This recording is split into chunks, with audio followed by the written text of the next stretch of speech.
안녕하십니까? 리딩 크리스천 앤 북클럽 RCB의 정진부 목사입니다. 반갑습니다. 오늘도 이 놀라운 하나님의 은혜 필립리안서의 책의 한 챕터를 함께 나눠보도록 하겠습니다. 14번째 챕터입니다. 허점이라는 제목을 가지고 있습니다. 허점이다. 어떤 허점이 있다고 얀시는 말하고 싶은 것일까요? 요약을 통해서 그 내용을 한번 살펴보도록 하겠습니다. 얀시는 지금까지 내용을 통해서 하나님의 은혜가 얼마나 소중한 것인가, 하나님의 은혜가 얼마나 강력한 것인가, 그 은혜의 힘과 또 은혜의 중요성에 대해서 강조했습니다. 그리고 이 챕터에서는 하나님의 은혜가 가지고 있는 약점에 대해서 말씀하고 있습니다. 이렇게 시작합니다. 누군가 은혜를 교묘히 이용하려고 한다면, 누군가 은혜를 교묘히 이용하려고 한다면 은혜는 과연 한계가 없는 것인가? 얀시는 자신의 이야기를 가져옵니다. 자신의 친구 이야기입니다. 어느 날 친구가 찾아왔습니다. 그 친구는 아무 이유 없이 다른 여자를 만나면서 결혼 생활에 외도를 하고 있습니다. 그리고 이혼을 하고자 합니다. 그러면서 얀시에게 이렇게 물어봅니다. 자신이 의도적으로 하나님의 뜻을 반하면서 하나님을 거역하면서 이렇게 물어봅니다. 얀시, 하나님이 자신이 하려는, 내가 하려는 끔찍한 일까지도 용서하실 수 있는가? 라고 얀시를 시험하며 물었습니다. 얀시는 이 이야기를 들으면서 마치 뱀이 자신과 친구 앞에 있는 그 테이블 위를 기어가는 것 같았다, 이렇게 말합니다. 그러나 얀시는 이렇게 말합니다. 단호하게 말합니다. 악을 묵인하는 것과 악을 용서하는 것은 혼동되어서는 안 된다는 것입니다. 용서란 무엇입니까? 용서라는 것은 받아들이는 자가 있어야 온전한 것이 됩니다. 너무나 중요한 얘기죠. 용서라는 것은 내가 용서를 선포하는 것이 문제가 아니라 받아들이는 자가 있어야 됩니다. 어떤 자가 받습니까? 죄를 인정하지 않는 자는 용서를 받아들일 수가 없다라는 것입니다. 사람은 두 부류로 나뉜다라고 얀시는 말합니다. 첫 번째 사람은 자기 잘못을 인정하는 죄인입니다. 그리고 두 번째 사람은 인정하지 않는 죄인입니다. 세상에 의인은 없습니다. 오직 자신의 죄를 인정하는 죄인과 인정하지 않는 죄인만 있다는 것입니다. 얀시가 봤을 때 가장 큰 문제는 죄를 부정하거나 죄를 억압하는 것입니다. 죄가 없다고 말하거나 죄를 감춰두는 것입니다. 그것이 바로 큰 문제이며 예수님께서 바리새인들을 그렇게 공격하셨던 이유라는 것입니다. 은혜를 받기 위해서는 우리는 어떻게 해야 합니까? 하나님 앞에 손을 벌려야 합니다.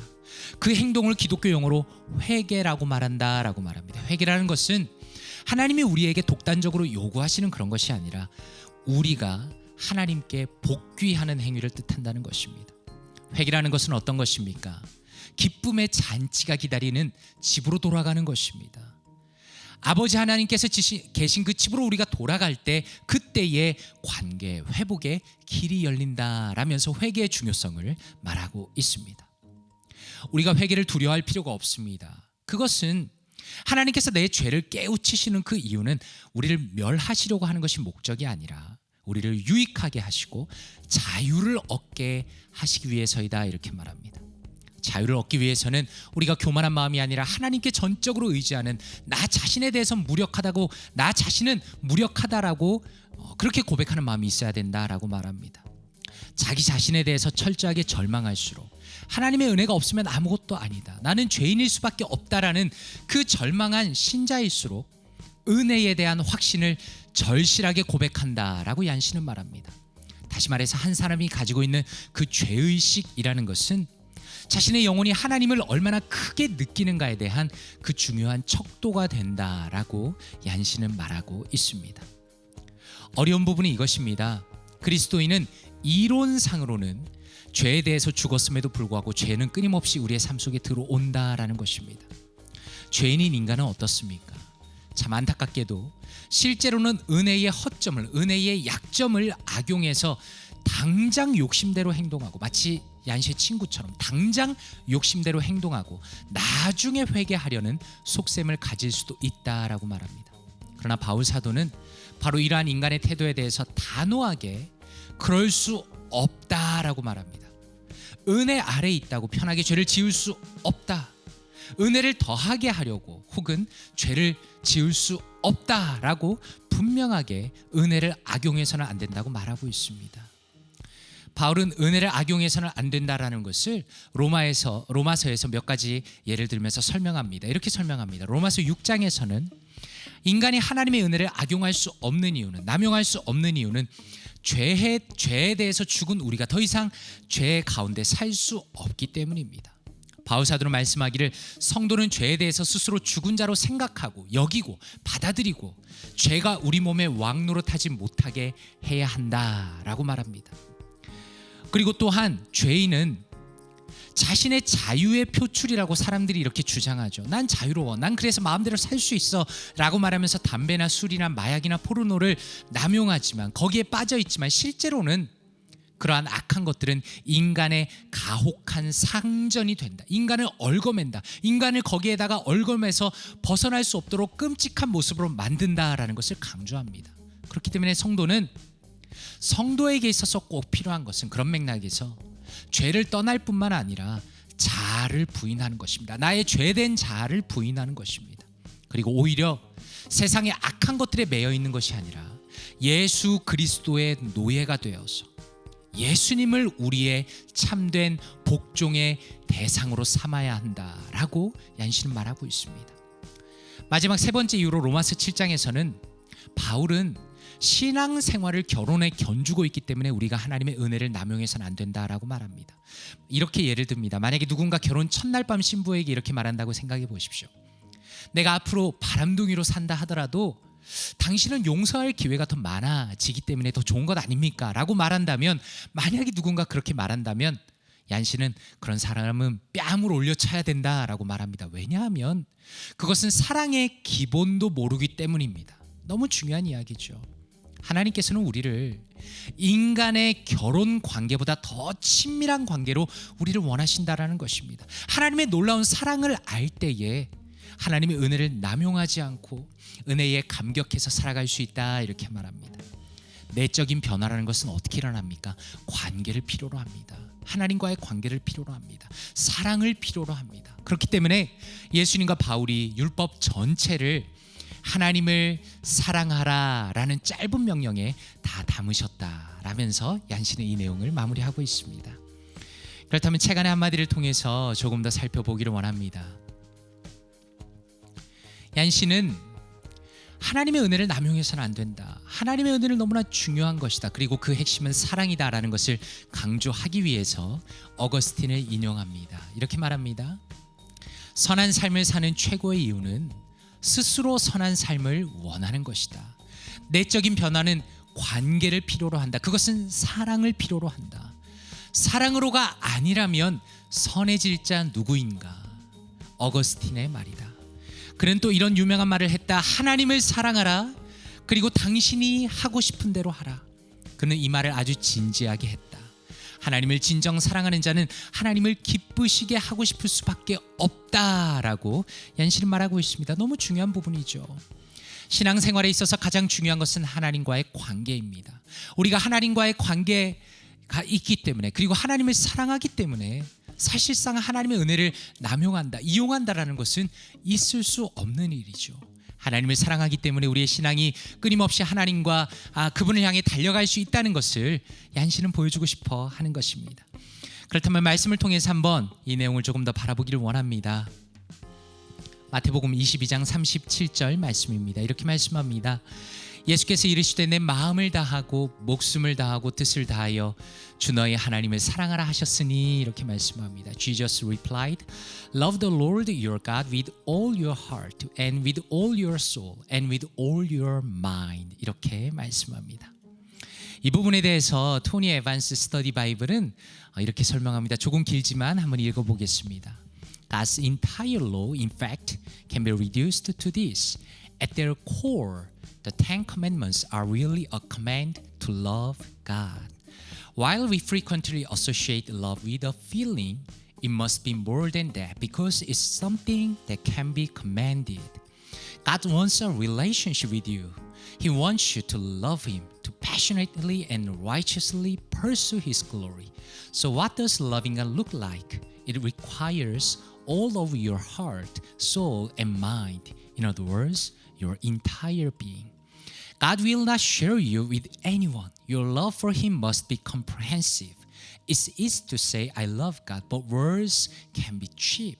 So remember, love for God is constantly expressed when you obey His commands. Align your decisions with His expectations. 이렇게 설명합니다. 너무 중요한 얘기입니다. 하나님의 전체 계명은 이것으로 요약될 수 있습니다. 10계명은 핵심적으로 하나님을 사랑하라는 명령입니다. 우리는 사랑을 자주 감정과 연결시키지만 사랑이라는 것은 명령될 수 있는 것이므로 그 이상이 되어야 합니다. 하나님께서는 당신과의 관계를 원하십니다. 하나님은 당신이 그분을 사랑하고 열정적으로 그리고 의롭게 그분의 영광을 추구하기를 원하십니다. 이렇게 설명합니다. 하나님을 사랑한다는 것은 과연 어떤 것일까요? 그것은 당신의 전 존재를 요구하는 것입니다. 어떤 크리스천들은 자신의 전부가 아니라 자신의 일부분을 가지고 하나님을 사랑합니다. 그러나 하나님은 당신을 다른 이와 나누어 가지지 않으실 것입니다. 그분을 향한 당신의 사랑은 포괄적이어야 합니다. 이렇게 말합니다. 하나님을 사랑합니다 라고 말은 하기는 쉽지만 그러나 그러한 말만으로는 부족합니다. 너무나 싼 표현입니다. 그러므로 기억하십시오. 하나님에 대한 당신의 사랑은 당신이 그분의 말씀에 순종할 때, 그분의 말씀에 순종할 때 지속적으로 그 사랑은 표현됩니다. 당신의 삶의 결정들은 그분의 기대와 일치시켜져야 합니다 라고 말하고 있습니다. 너무 중요한 부분이죠. 너무 이 말씀의 핵심을 잘 관통하고 있습니다. 하나님을 사랑하는 것이 계명의 핵심입니다. 사랑이라는 말만으로는 사실 우리의 사랑을 다 표현할 수 없습니다. 그것은 감정이 아니라 하나님을 향한 순종과 그분을 따라가는 것과 나의 삶의 모든 결정들을 그분의 뜻에 맞춰서 교정해 나가는 것, 얼라인해 나가는 것입니다. 바로 그것을 이 내용을 통해서 할 수가 있죠. 그렇다면 RCB의 관점으로 한번 살펴보기를 원합니다. 얀 씨는 이 챕터를 통해서 은혜가 가지고 있는 약점을 보여줍니다. 그것은 인간이 하나님의 은혜를 악용할 수 있다는 것입니다. 그러나 은혜를 받기 위해서는 사실은 반드시 회개를 해야 한다는 점을 강조함으로써 신앙의 삶에서 인간의 책임을 강조하고 있다는 것이죠. 이 얀 씨의 앞부분만 보면 마치 하나님의 은혜만 있으면 모든 것이 다 끝나는 것처럼 이야기하지만 사실은 우리 인간에게 있어서는 회개라는 것이 너무나 중요하다는 것을 얀 씨는 이번 챕터를 통해서 알려주고 있습니다. 인간은 어떻습니까? 죄에 대해서 죽었습니다. 우리는 그렇게 인식해야 합니다. 우리는 그렇게 받아들여야 합니다. 더 이상 죄의 노예로 살 수가 없습니다. 그리고 또한 하나님과의 사랑의 그 관계 속에 있습니다. 바로 그러한 사도 바울의 논증은 우리가 왜 은혜를 남용해서는 안 되는 거예요, 왜 우리가 은혜를 이용해 먹을 수 없는가에 대한 강력한 이유를 제시한다는 것이죠. 안타까운 것은 우리가 살아가는 시대는 사랑이라는 말조차 다분히 감상적으로 혹은 낭만적으로 이해만 합니다. 사랑이라는 것은 그저 필링으로만 느낍니다. 그러나 사랑은 본질적으로 전적인 희생과 순종을 동반합니다. 결혼관계가 그렇습니다. 누군가를 정말로 사랑한다는 것은 희생과 순종과 보살핌과 돌봄과 그 모든 것들을 포함할 수밖에 없다는 것이죠. 인간이 가지는 사랑의 관계 속에서도 서로가 서로에게 헌신하지 않으면 어떻습니까? 관계가 멀어집니다. 관계가 소원해집니다. 하물며 하나님과의 관계 속에서 모든 인간은 우리를 향해 모든 것을 주신 그 하나님의 사랑에 마땅히 반응하면서 나의 모든 것을 다 드려야 한다라는 것입니다. 우리는 오늘도 마땅히 우리의 전 존재를 가지고 우리의 일부분이 아니라 전 존재를 가지고 하나님을 사랑해야 합니다. 그리고 그것은 전적인 순종을 의미합니다. 그리고 그런 순종을 통해서 우리가 하나님께 순종하며 그분께 사랑을 고백할 때 우리에게 이미 주신 그 하나님의 사랑이 얼마나 크고 깊은지를, 그 하나님의 은혜가 얼마나 소중한지를 더 깊게 깨닫게 될 것입니다. 바로 이것이 RCB의 관점입니다. 그렇다면 이것을 어떻게 내 삶에 적용할 수 있을까요? 우리는 우리의 잘못을 인정하는 죄인입니까? 아니면 잘못을 인정하지 않는 죄인입니까? 얀 씨는 하나님의 회개가 우리의 삶 가운데 일어나기 위해서는 우리의 잘못을 인정해야 된다고 말합니다. 하나님의 용서와 은혜만 부르짖는 사람은 사실은 잘못될 가능성이 큽니다.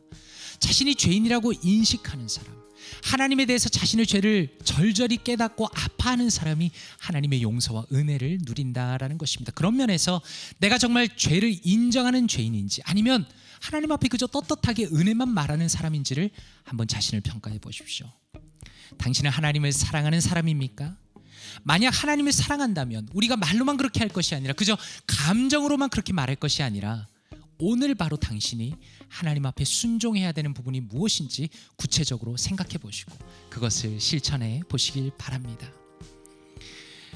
여러 시간 동안 필리미안시에 놀라운 하나님의 은혜를 살펴보았습니다. 이 RCB 강의의 목적은 성도님들이 책을 보실 때에 그 책을 보시면서 가이드로 사용하실 수 있도록 함께 나누실 수 있도록 준비한 내용입니다. 그래서 책의 모든 챕터를 다 다루고자 하는 목적은 가지고 있지 않습니다. 그래서 오늘 이 시간이 마지막 챕터입니다. 마지막 챕터이고 필리미안시에 놀라운 하나님의 은혜의 마지막 시간입니다. 어떠셨습니까? 바라기는 이 놀라운 하나님의 은혜가 우리의 삶 가운데 언제나 평생 동안 넘치기를 원하고, 우리가 죄인을 바라볼 때 하나님이 놀라운 은혜로 바라보기를 원하고, 우리가 사랑을 베풀기를 원하고, 죄인의 친구가 되기를 원하고, 또한 우리 삶 가운데 언제나 하나님 앞에 회개가 있기를 원하고 하나님을 가까이 하기 원합니다. 바라기는 이 작은 강의들이 사랑하는 성도님들 앞으로 하나님의 은혜를 알아가며 또 배워가며 경험하는 그런 과정 가운데 작은 주춧돌들이 되기를 원합니다. 감사합니다. 이 시간 함께 기도하면서 마치겠습니다. 하나님 감사합니다. 하나님께서 놀라운 하나님의 은혜라는 이 귀한 책을 통해서 우리가 이 내용을 보게 하시고 깨닫게 하시고 배워가게 하시니 감사합니다. 하나님의 은혜를 생각할 때 언제나 마음이 벅차고 또 감격이 넘칩니다. 하나님이 우리를 얼마나 놀랍게 사랑하시는지, 이 시간도 우리를 향해 손을 벌리고 계시는 그 놀라운 하나님의 은혜를 기억합니다. 하나님, 우리가 사랑하는 주님의 은혜를 기억하며 늘 주님과 함께하기 원합니다. 우리의 온 마음을 다해 우리의 전 존재를 다해 하나님을 사랑하기 원하고, 우리의 삶 가운데 그러한 하나님의 은혜가 다른 죄인들을 향해 나타나기를 원합니다. 하나님, 우리의 평생이 하나님의 은혜를 닮아가기 원하고 하나님의 은혜가 나타나기를 원하고 하나님의 은혜 가운데 살아갈 수 있도록 주께서 우리의 삶을 붙들어 주시옵소서. 이 모든 내용들과 이 모든 강의들을 감사드리며 살아계신 예수 그리스도 이름으로 기도드리옵나이다. 아멘.